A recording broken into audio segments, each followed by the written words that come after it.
Et on commence ce journal par la prévention contre le cancer du sein sur le continent. Beaucoup de femmes en meurent faute de soins, mais aussi faute de bonnes informations sur la maladie. Les clichés sur le cancer et les remèdes inefficaces en sont parfois à la cause. Mais c'est souvent le retard dans le dépistage qui leur est fatal. Au Togo, presque 3000 femmes en meurent chaque année. Beaucoup d'entre elles auraient pu être sauvées si un diagnostic précoce avait pu être fait. Reportage d'Emmanuel Sodji et de Raphaël Ntali. Ces femmes ont vécu le cancer du sein de près ou de loin. Certaines sont encore malades, d'autres sont guéries ou ont des proches décédés. Chaque samedi, elles partagent leur expérience sur ce marché de Lomé. Pour beaucoup de Togolaises, le cancer du sein est associé à la mort. Je suis la preuve vivante. Disons que c'est une deuxième vie que je suis en train de vivre. J'ai eu l'ablation du sein, mais aujourd'hui je vais bien. Au cœur de la capitale, Lomé, c'est le tout premier service de cancérologie ouvert l'année dernière. Cette dame, d'une soixantaine d'années, a découvert son cancer il y a 6 mois après un dépistage. C'est sa première consultation avec son oncologue médical depuis l'ablation de son sein il y a 3 semaines. L'opération est un succès. Elle a permis d'enlever la tumeur résiduelle après des séances de chimiothérapie. La patiente devra se rendre à présent en Côte d'Ivoire ou au Ghana, car il n'y a pas de radiothérapie au Togo.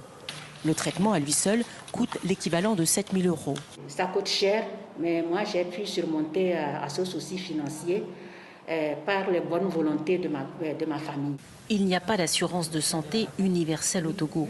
Alors, quand une famille n'a pas les moyens de soutenir la malade, les conséquences sont terribles. Lorsque vous savez que vous ne pouvez pas traiter ce malade, vous savez qu'inévitablement il est condamné. Et dans ces cas, nous offrons des soins palliatifs et nous essayons d'accompagner jusqu'au bout. Mais chaque fois que cela arrive, c'est une perte de chance pour le malade. Et nous en sommes conscients. En ville, comme dans les zones rurales, les femmes arrivent souvent à l'hôpital à un stade avancé, après avoir tout essayé avec la médecine traditionnelle. Ce jour-là, dans ce village du centre du Togo, une ONG locale explique aux femmes comment reconnaître les symptômes du cancer du sein.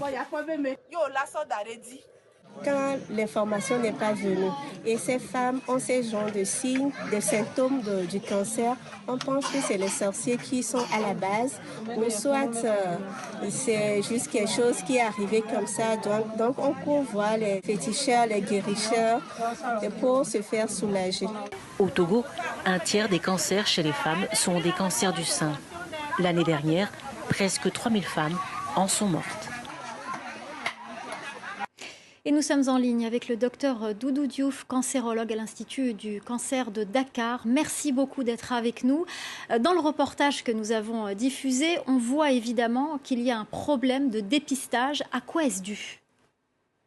Bonsoir à tous, merci pour l'invitation. Effectivement, dans nos pays africains, malheureusement, il n'y a pas de programme national de lutte contre le cancer. C'est ces programmes-là qui auraient pu permettre de faire des dépistages, des programmes de dépistage qui permettent du 1er janvier au 31 décembre de faire des dépistages, de faire de la prévention. Malheureusement, nous, on s'active beaucoup pendant le mois d'octobre. Et une fois le mois d'octobre passé, il n'y a que quelques associations qui continuent de lutter contre le cancer. Donc, il n'y a pas de programme national des gouvernements pour permettre de lutter contre le cancer globalement ou bien contre le cancer particulièrement du sein.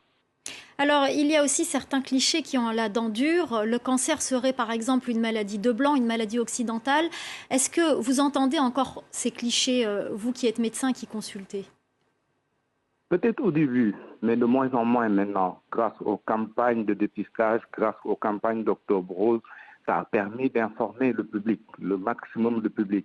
Mais le problème qui se pose, vu que la prise en charge coûte cher, vu que les mammographes, par exemple, nécessaires pour faire la mammographie ne sont disponibles que dans les régions, dans la capitale, ben, malheureusement, ce n'est pas très accessible aux régions éloignées, ce qui fait que les femmes consultent tardivement, ou bien elles savent qu'elles ont le cancer, mais elles vont voir des tradipraticiens qui sont beaucoup plus accessibles que la médecine moderne avant d'en arriver à l'hôpital à des stades avancés pour 75% d'entre elles. Alors justement, on va parler de ces infrastructures. On le voit dans le reportage que beaucoup de pays africains n'ont pas ces infrastructures pour soigner le cancer. C'est le cas par exemple des machines de radiothérapie. Certains patients sont obligés, quand ils en ont les moyens, d'aller se faire soigner ailleurs. Oui, malheureusement, la radiothérapie n'est pas très démocratique en Afrique. Nous, au Sénégal, nous avons peut-être la chance d'avoir 3 machines, mais dans beaucoup de pays africains, la radiothérapie n'est pas disponible. Et effectivement, on ne peut pas avoir un traitement, surtout pour les cancers du sein qui sont localement avancés, on ne peut pas avoir un traitement complet si la radiothérapie n'est pas associée, parce que ça diminue le risque de récidive si, par exemple, une ablation a été faite, soit de la glande ou bien une tumorectomie. Donc ces pays n'en disposent pas. Ces pays, quelquefois même, ne disposent même pas de ressources humaines qualifiées pour prescrire une bonne chimiothérapie ou bien pour opérer correctement les seins, ce qui pose énormément de problèmes parce que malheureusement le cancer n'a pas été une priorité chez nous en Afrique due à l'émergence, due aux maladies infectieuses et autres. Mais de plus en plus, les gens sont au courant, de plus en plus des jeunes sont envoyés pour être formés dans certains en Afrique, d'autres à l'étranger, en Europe ou aux États-Unis, et commencent à revenir. Mais pour le moment, effectivement, il y a un défaut de ressources humaines d'abord, ensuite un défaut énorme de matériel, de services adaptés pour recevoir ces malades et pour leur prise en charge. Alors quel est votre message, votre conseil aux femmes qui nous regardent ? Alors, d'abord, leur faire croire et leur faire comprendre que le cancer du sein, on peut prévenir le cancer du sein par l'auto-examen des seins, l'autopalpation et l'examen visuel des seins, et également par la mammographie qui est accessible dans beaucoup de pays africains. Mais également leur faire comprendre qu'on peut guérir le cancer quand il est vu tôt, mais à condition de le voir tôt, à condition de faire le traitement jusqu'au bout, à condition de ne pas l'interrompre pour un manque de moyens, pour ne pas le manque de moyens qui peut créer un retard de la prise en charge ou bien des ruptures de traitement. Donc faire croire aussi à ces femmes-là que le cancer donc, est guérissable, mais à condition de le voir tôt et de venir dans des structures adaptées pour la prise en charge. Merci beaucoup, Dr Doudou Diouf. Votre message est passé. Je rappelle que vous êtes cancérologue à l'Institut de cancer de Dakar. Merci infiniment.